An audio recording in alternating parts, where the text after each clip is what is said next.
please listen to me. It's never worth it to let anger wins. I've seen, especially my mom, she becomes the loneliest person in the house because her anger pushed people away.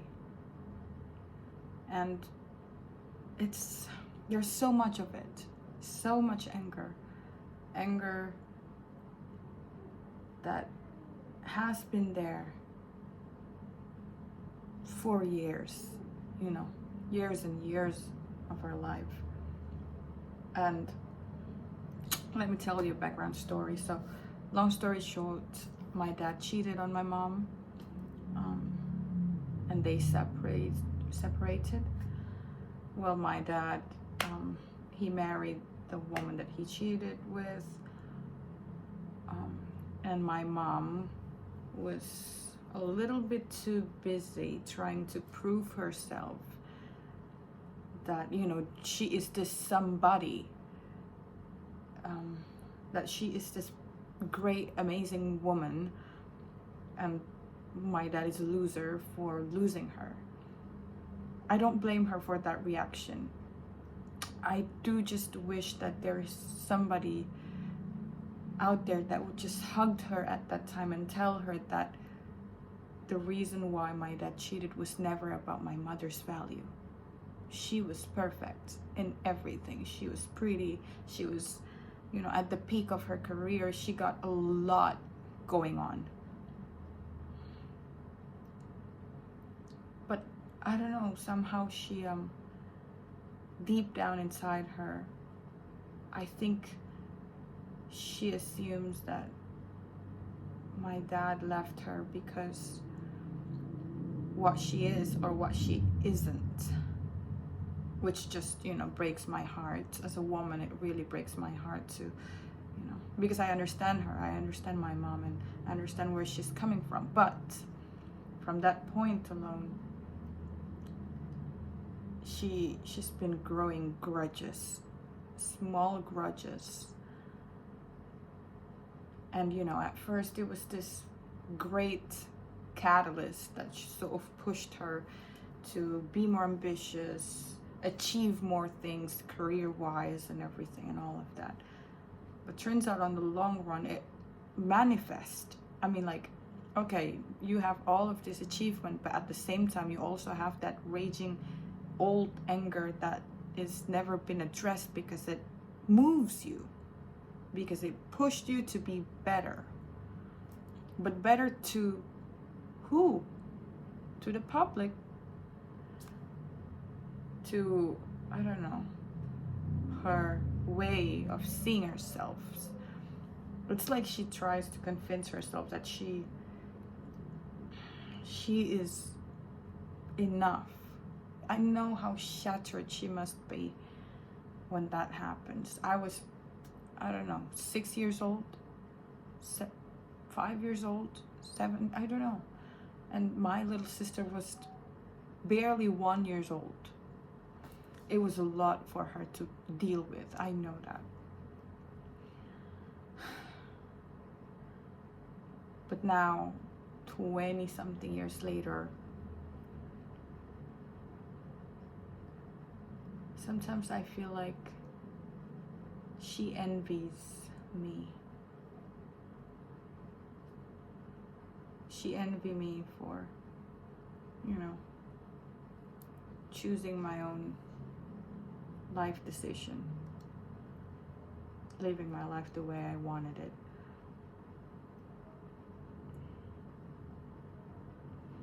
Because when I was a kid, my mom used to say it to me that, well, it's all because of, I have children. That's why I cannot spend my money on myself. That's why I cannot take care of myself, because I'm too busy taking care of all of you. I'm too busy searching for money every day and work to feed all of you. And I know that is her truth, and that is valid, and that's what she's going through. I just don't get why she would say that to her kids. And for every time she said that, it makes me feel guilty for existing.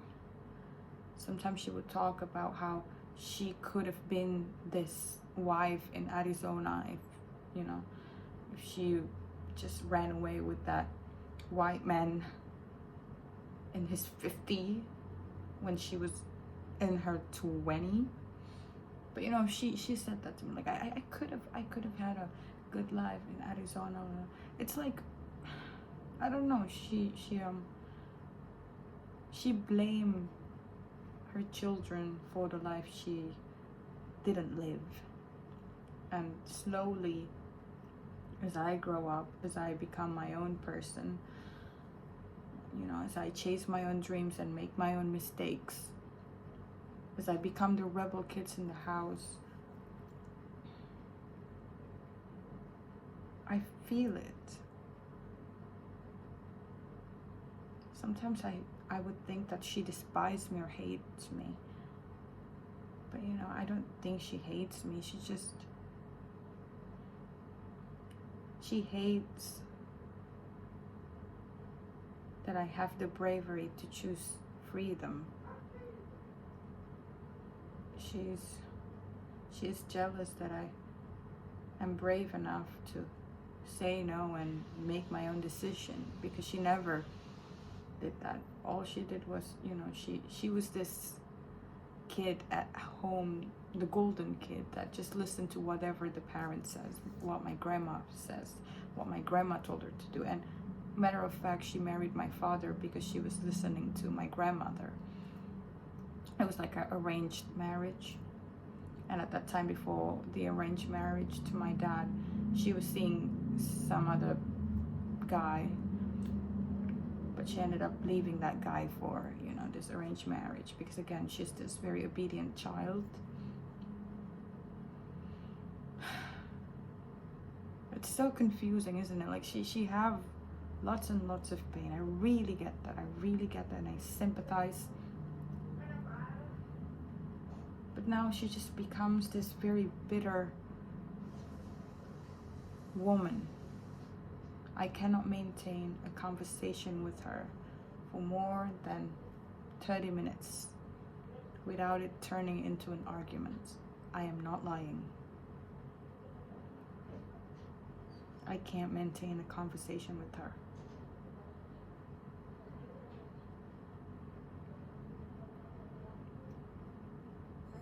And for some reason, she creates this dynamic where my little sister is the golden child and I'm this child that she couldn't even look at.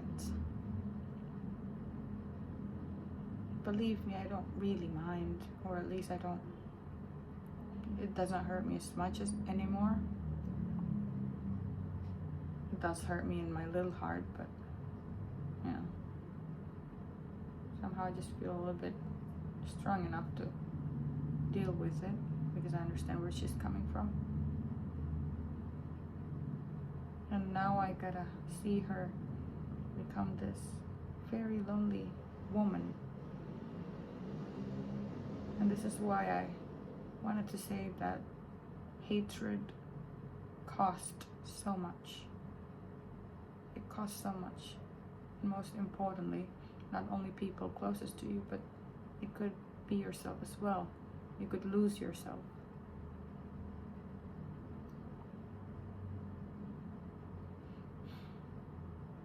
And I know I'm gonna sound like an asshole when I said this, but sometimes I don't have it in me to open up to my mom about the things that I am, the things that I did, who I truly am. She doesn't really know. But I don't mind showing who I truly am to my dad.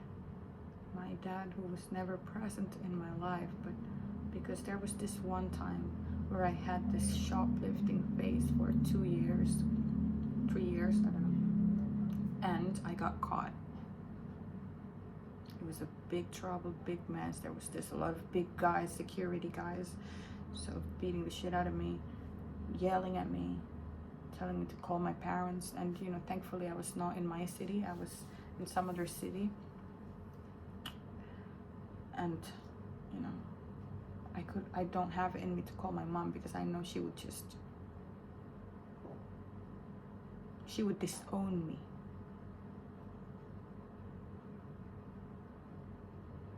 So what I did was I called my dad, and I thought he was gonna I thought he was gonna be mad at me, pissed off, you know, just started swearing on the phone, which at that time I don't really mind. If that really happens, if my dad really, you know, called me all kinds of shit, I don't really care at that time, because in my head I was thinking about how, well, I don't even know him. Yeah, he's my biological dad. I never lived with him. I barely know him. I don't have any attachment with him. So if he, you know, calls me all these terrible things, I don't really mind. I don't give a fuck. So it was so easy to call him. And it's like I'm already prepared to, you know, to get called all kinds of things. But then when I call him and explain him what happens, he did the opposite. He calms me down, and he told me that it's okay, that these things happen, and that I am his kid. And it caught me off guard. It really caught me off guard, up to a point where I cried. I just cried.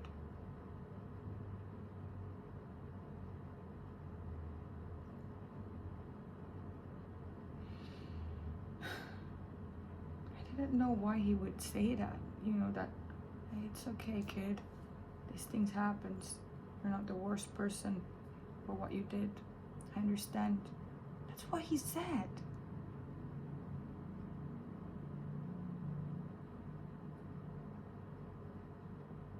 And you know, I was raised, because I lived with my mom after the divorce, I was raised with so much pain in the family, so much pain. You know, I was taught to hate him.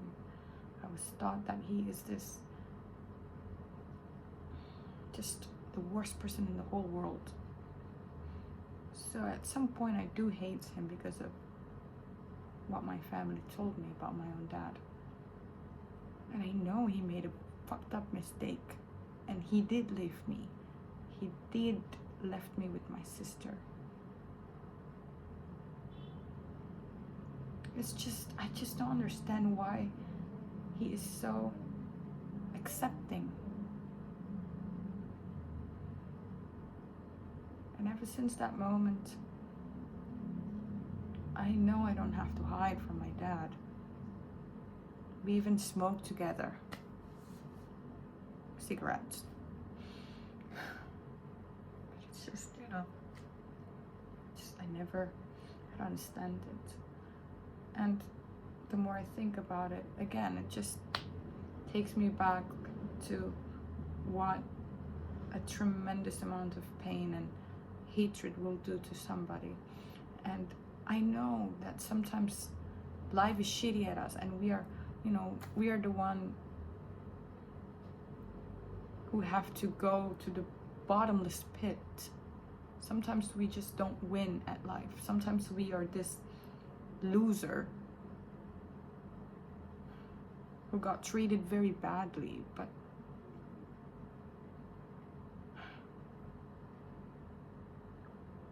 I just really wish for everyone who is currently at that bottomless pit, I really wish that somebody would just look them in the eyes and hug them and tell them that you will be okay. And not only that, I also wish that someone would just help them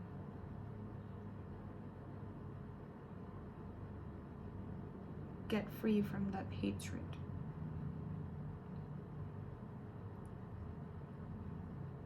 There's a lot of people out there who get a disadvantage at life, but ended up becoming prisoner from the hatred. And it's the most terrible thing that could happen to somebody.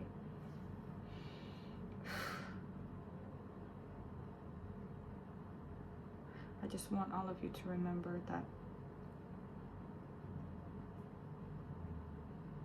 whatever hatred that you are currently feeling right now, take a closer look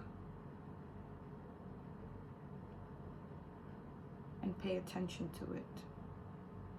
Don't let it grow. Don't let it grow into a big tree inside of you as you live. It's too much at stake. There's too much.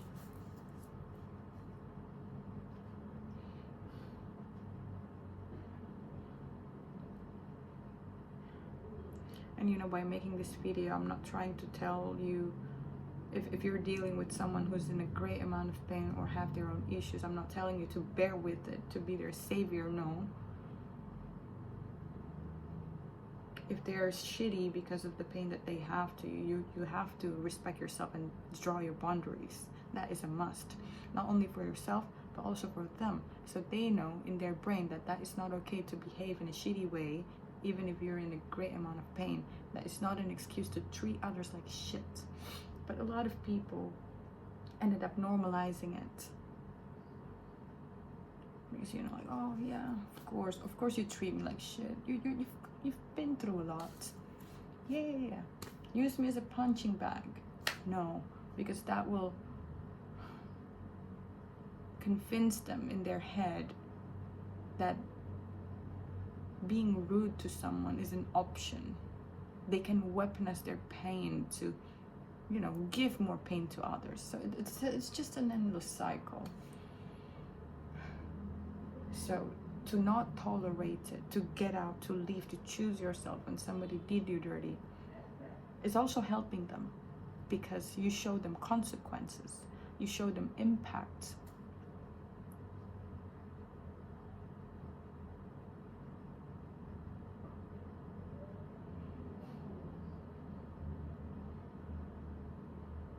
I'm a little bit sad right now because yesterday I was really drunk, really drunk, up to a point where, you know, I was just puking all over the place and I feel like I was about to die.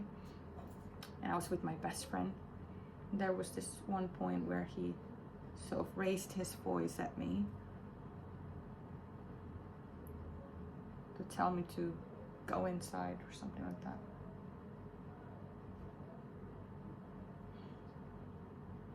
I don't tolerate it. I know he helped me. He helped me a lot through those fucked up moments, but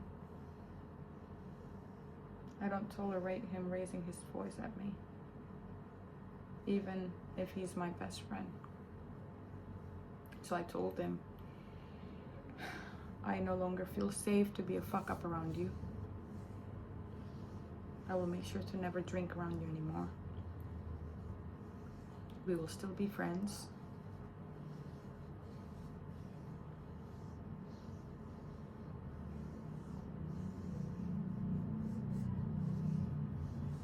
I'm just stating what I feel, something along those lines. And it felt like a heartbreak a little, because, you know, that moment made me realize that this best friend of mine should start putting a little bit of restriction on how far he can get to know me. You know, for me to be that vulnerable, to be that drunk, and to be that, you know, all over the floor and somehow a little bit dying.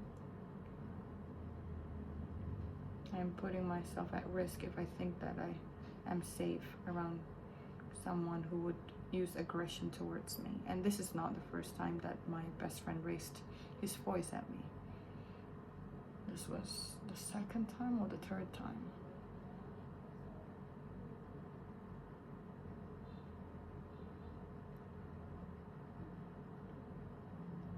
I would rather not to be taken care of when I'm on the floor just puking myself, rather than being yelled at.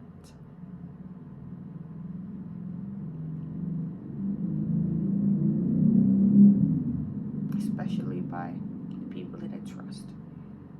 I would literally choose to fucking, I don't know, get lost in the street or something. I know it's crazy, but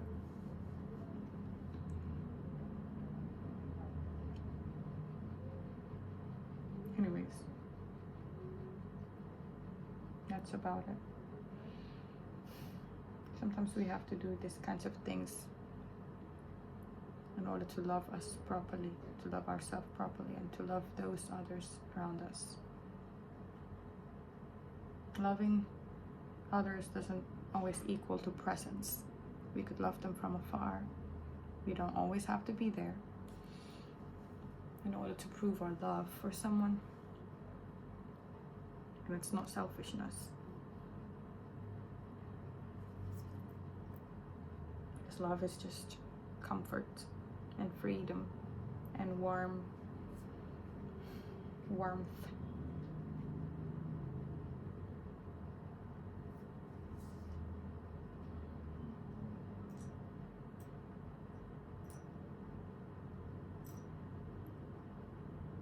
And contempt and stillness, peace.